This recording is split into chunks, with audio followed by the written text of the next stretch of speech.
So, you want me to write. And this will be the remedy to the affliction I face. I draw my sword and trust blindly. Perhaps the word has been the missing puzzle piece all along.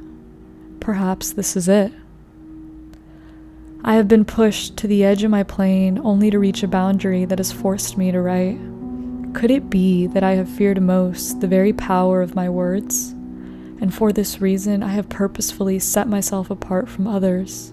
Where there was once peace and hermiting, there is now anxiety to express, a yearning to be perceived. Surely God knew this would be my breaking point, the very thing that would get me to write.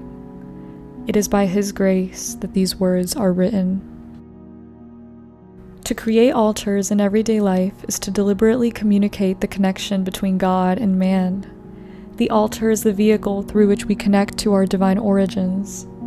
In the Old Testament, altars were created through the use and sacrifice of various physical elements. During this period, there were specific instructions on altar creation that God gave the people.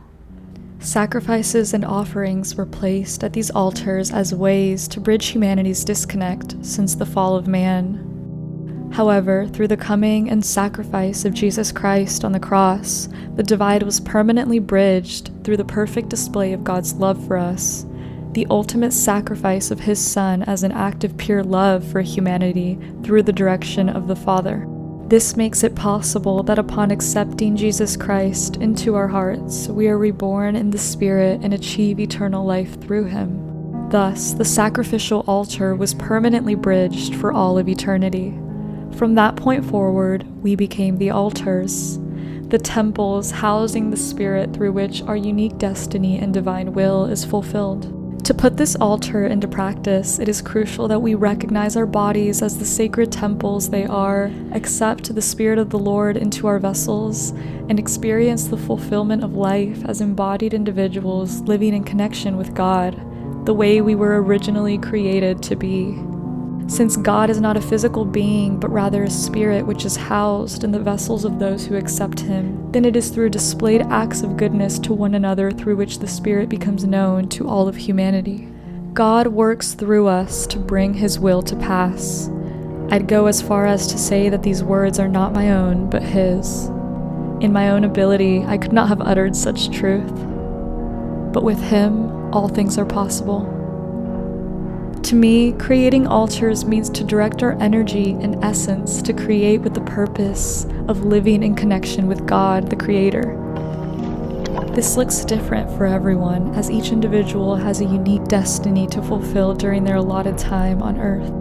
This is all done to play my part in honoring He who heard my call and did not turn me away, but revealed to me His love and goodness which rules for all of eternity. Now, imagine a world where altars are everywhere, where humans are intentionally utilizing their God-given gifts and innate ability to create, to make bridges back to the divine. A world where nothing is mundane and everything is sacred. It is not only possible, but surely it will be done. Let us reconnect to our divine origins and gain a new perspective. The mission is to create altars in everyday life. Welcome to the Heirloom Vault.